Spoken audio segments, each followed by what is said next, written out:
Radio Row, and quite a day today. We've had Zion Clark, we've had Rich Gannon, and I think I'm going to go half outside the box, and we've done too much football while we're here. So I want to bring in a guy that I think is just a legend. You hear the name, and there's been so many things that he's been a part of. But Matt Doherty joins us today, and if you don't know who this guy is, he played for North Carolina. He was on those amazing teams in 80-84, and of course they won a national championship. He happened to play with that team. I mean, the names on there: Matt, James Worthy, Sam Perkins, Kenny Smith, Brad Doherty. Oh yeah, you were part of that. That's right.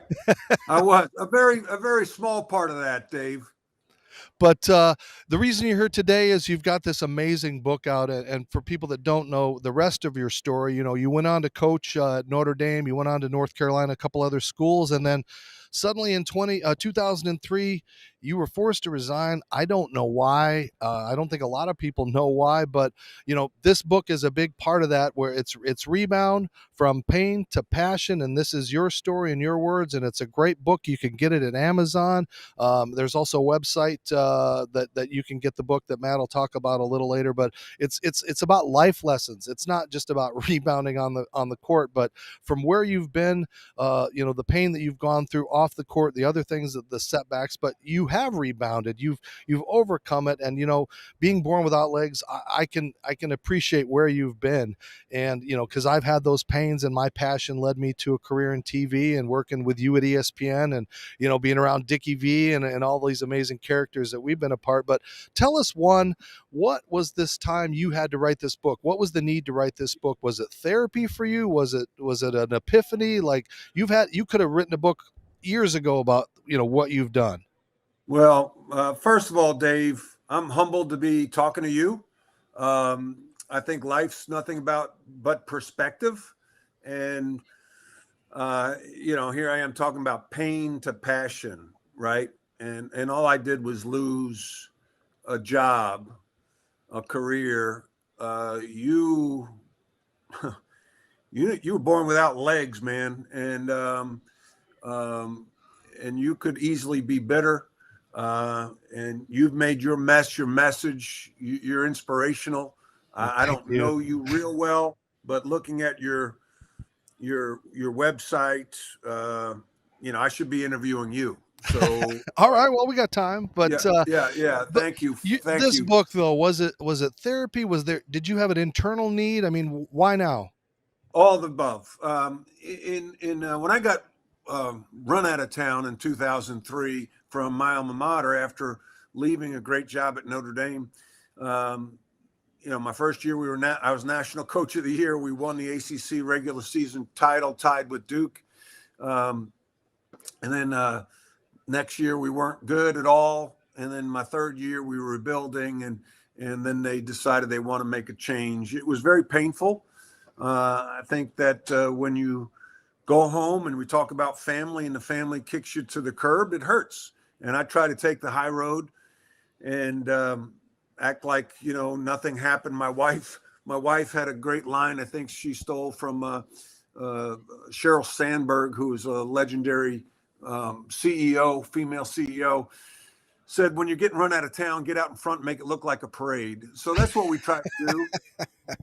And but it kept eating at me. There were so many triggers, and I'm sure you go through it. Why me? Why was I born without legs? Why did I lose my job? Why, if I only had that same opportunity, if only I was given the same chance. And so you have these constant triggers, and I try to take the high road and wanted to stay positive. And I got into the leadership business. I'm an executive coach. I do corporate talks. I've written a book, and I wrote the book for a couple of reasons. One, it's a great business card, if you will. It's a great business card for what I do with executive coaching and corporate talks.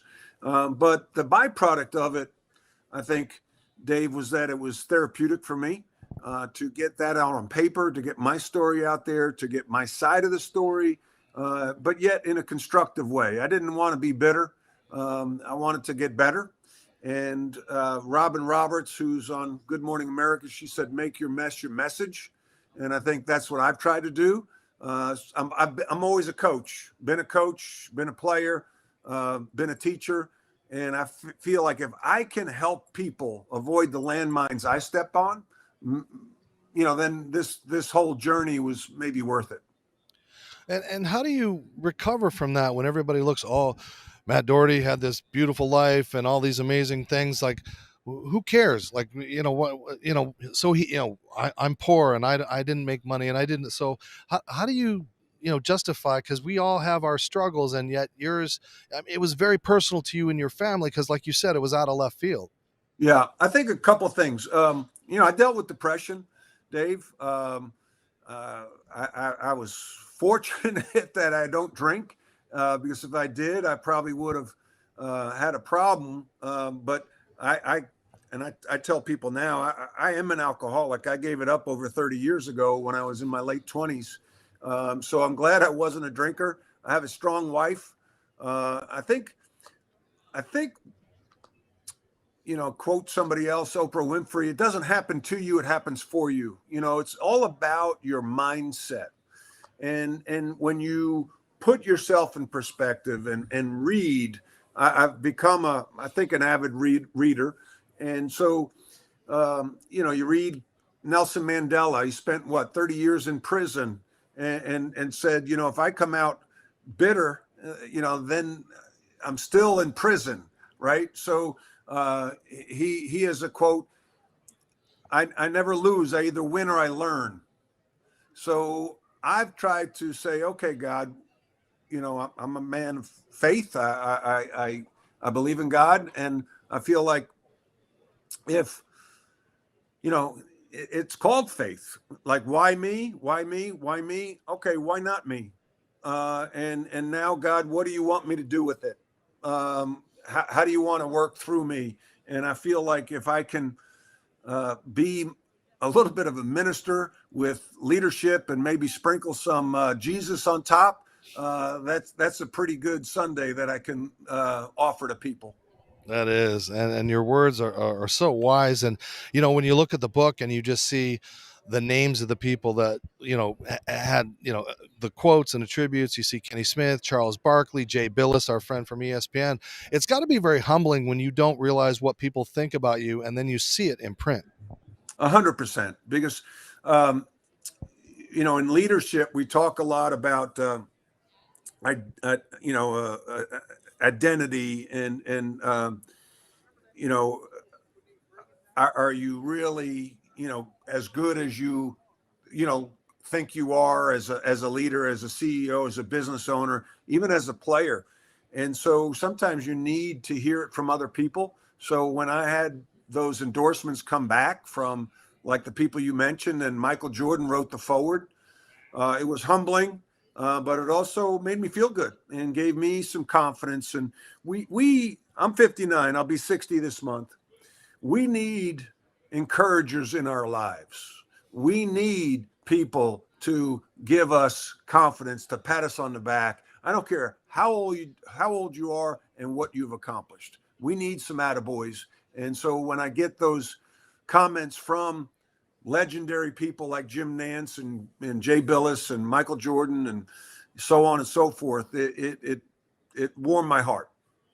Well, it's been amazing. And for those who've just joined us, I've got a legend that I have watched from my youth in the 80s, as a player and everything. It's a legendary Matt. I'm just kind of almost speechless that you're talking to me here. But, we've talked about the book, and I know that, we also know about your playing days and what an amazing brief 4 years that must have been for you. Take a look at this, your coach, the guys we talked about, Sam Perkins, Michael Jordan, there's you, and then there you are coaching that young silver-haired fox I sing from the sidelines back in the day. But those memories, I mean, is there things that you take away every day from Dean Smith and those years, his coaching style, his techniques, everything, that every day you might apply that to your own life? It's ironic how much I refer to Dean Smith in my executive coaching practice. I almost have to catch myself because I don't want to talk about it too much, because I don't want to fatigue the audience. But Coach Smith was, I think, genius. I think he was one of the smartest men I met, I've known. Um, he there's three keys, and I'm getting ready to give a talk on this, to successful teams: talent, culture, and systems. And he recruited good talent. He created a great culture and had a great system. And the culture he drove was so intentional, from the evaluation process to the onboarding process, to the daily behaviors that were drilled into us, that we as former players remember to this day. And, we had a reunion, a 40th reunion last week of our 82 championship team. And, the stories were endless, just about being on time, being unselfish. Our core values were play hard, play smart, play together. He drove that home intentionally each and every day. And I use those lessons in teaching my business leaders, my clients, how to drive good culture. Because again, it goes back to culture and systems. And if you have good talent, you have good culture, good systems, I don't care what you're selling, what product or service, you're going to be successful. And he was a legendary coach. And speaking of legendary coaches, as we wrap up, are you starting to feel old when we see that, Coach K coached his last game on the Dean Smith court, and you were there when he was a coach, and he's been like Tom Brady for our era, just kind of trudging along. So what did Coach K mean to the sport of college basketball, even though you were rivals? Wow. What he did at Duke is kind of what Coach Smith did at North Carolina. I think what Nick Saban's done at Alabama, and is close to what John Wooden did at UCLA. Coach K, I think, brought out the best in everyone. And that's not just his players on the competition. Because when I got the job at North Carolina, I thought about, okay, what do I have to do to beat Duke? And every decision you made was driven to be the best in the league. Well, if you want to be the best in the league, you got to beat Duke. And so it came down to, you got to recruit better, you got to train better, you got to stay current with processes and style of play. So I think he brought out the best in us as coaches, as players. And I know that Coach Smith brought out the best in him, because he has said that publicly. So, and he's a great ambassador for the game, USA Basketball. He's the best of the best, and so it was really an honor to compete against his teams as a player and a coach. And one thing I'll never forget is my second year. I knew we were not a great team, and there was about 10 minutes to go in the game in Chapel Hill, and they were up about 25 points. And he started to hold the ball. And I said to my staff, I said, he's calling off the dogs. He's back. He's slowing it down. He doesn't want to rub it in our faces. And after the game, I went up and I shook his hand and thanked him for backing off. And he said, "I've been there." I just thought that was classy. Wow. That's awesome. You got any good stories from your reunion? Oh, yeah. And some I can even repeat. Was Jordan there? Was he trying to monopolize everything? There. Okay. Jordan was there. Unfortunately, a couple guys weren't. James Worthy. It was very informal. It was an informal, like we try to get together on a regular basis. This was not something that was initiated by the university. They're probably waiting for another 10 years when we get to the 50th anniversary. So it was just neat to be with the guys. We kind of all fall in line, and we can be real with each other. We don't have to. I talk about in leadership wearing masks. Masks are burdensome. We try to impress people. We take the masks off when we're around each other and just are real with each other. And it's very comfortable and neat to do. And as we are into our 60s now, You got to take advantage of those opportunities because, tomorrow's not promised. Speaking of opportunities, make sure that everybody watching, you either go to Amazon.com or go right to the website itself. Matt, where can they get this book if they don't go to Amazon? They can go to my website, rebound-book.com, rebound-book.com, or they can just email me directly, Coach Matt Doherty at gmail.com, Coach Matt Doherty at gmail.com, and we'll get a signed copy out to them. Okay, we'll turn it to football. Last question. Any interest? You got any picks? Rams, go Rams. Matthew Stafford. I lived in Dallas for 6 years. My kids were in the Highland Park School District.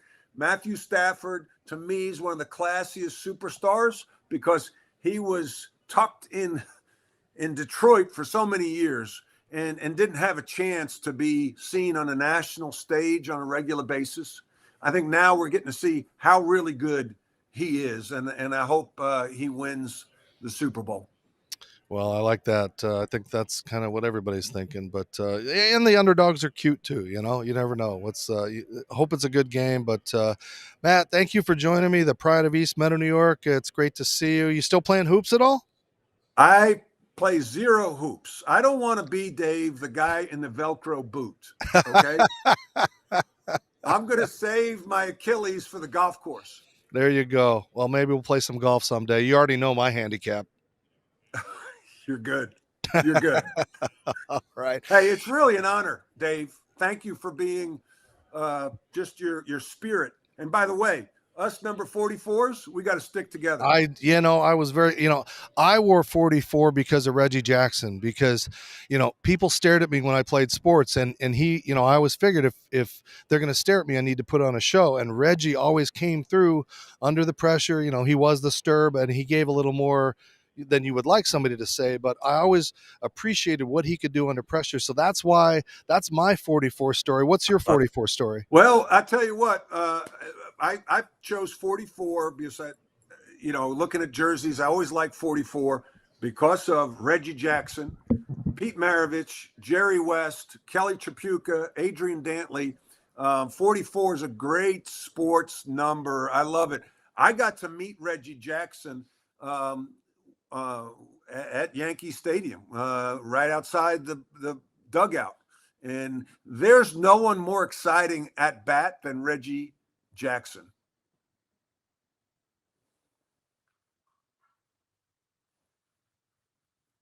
All right, I think we're frozen.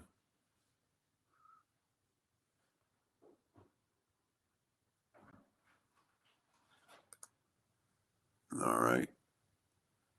All right, Dave, I think we're having a little technical difficulty.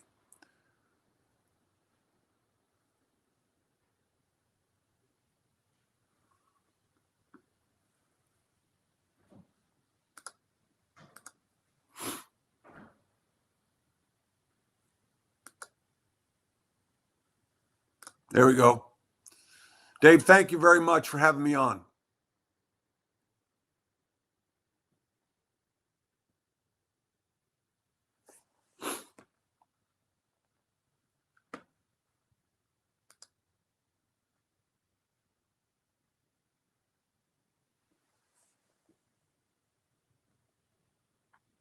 I don't know if I should still keep going, but I do see a question. How was it like playing alongside Michael Jordan in college? It's funny. I've never been asked that before, Troy. First time. Kidding. And I say, Troy, it was easy. It was easy to play alongside Michael Jordan, the best player ever to play, and he's your teammate. And I had James Worthy and Sam Perkins at the same time. I was in heaven. Jimmy Black and I could feed the ball to any three of them, and chances are they were going to score. Michael, all he cared about was one thing, and that was winning. So it was just an honor and a privilege to play with him.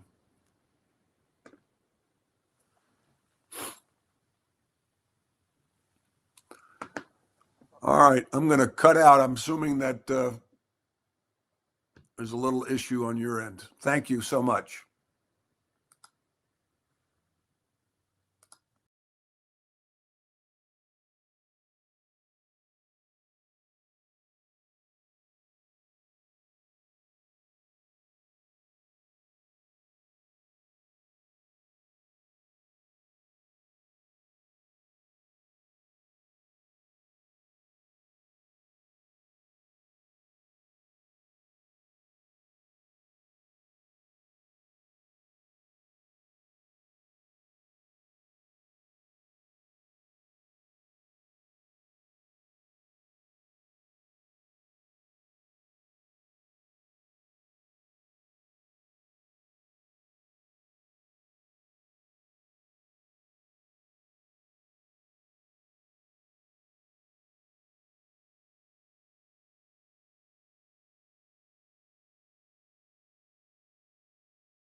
How's everything going today? Good. It's okay. It's good. We've had some issues, but it's been doing good. We got a lot of great content. Yeah. Shoulders hurt. Yeah. You look great. Short haircut. Yeah, I did. That's usually I can tell if I'm traveling. How you doing, Dave Bowen? Hey, Mike. I think we've met. We met at New York and at the Pro Bowl one. Okay. You were at both of them. I was. In Orlando. I can't remember the third one I went to because I have 3 different pictures. You were in Dallas? No. Maybe definitely wasn't Minnesota. I ain't going to Minnesota in the winter. Maybe it was in Houston or Atlanta. Might have been. Or Miami. Oh, it was Miami. It was Miami. Good. I think everything's coming together. Good. You guys got dinner right? Who's all coming to dinner tonight? Just your The guys? team, yeah. There's a few other people I've invited. Is it okay if Robbie Taylor comes, the actor? Yeah, absolutely. Because he wants to hook up with us before. Yeah. Yeah. Absolutely. That'd be cool. I didn't It's invite just the all kids. Which kids? Who you got?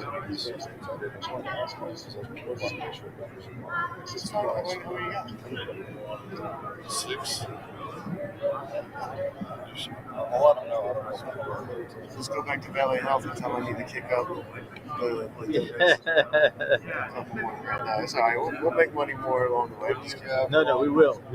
We actually had our owners retreat last week, and we thought I'm meeting with WebMD at 9:30 in the morning, and I'm gonna tell them what they're missing out on. I'm gonna show them some pictures from today. It's people to get to meet and some things. So, They'll get another chance May 1st. I'm looking at doing one in Jacksonville, Florida. okay. I'm looking to tie in with the Jaguars. I've got a Sierra Delta golf tournament May 2nd at TDC Sawgrass. Anyways. Now I saw Tony Baselli on the list. Are you interviewing him? Do you know Tony really, really well? Yeah, I got to get with Rick So before Tony he goes away. is like the ambassador of the Jacksonville Jaguars. Tony Baselli, yeah. Oh, okay. And so I'm talking years ago. He's got a partner, Jeff Novak, which it's a long story, but him and another one of the partners, Bill. Running a team, right? Anyway, they started a company together, and I did business with them. And Tony's just incredible. Yeah, no, I'd love So I'll that. try to connect you guys. I'm talking with Fanatics too, because they're right there in headquarters.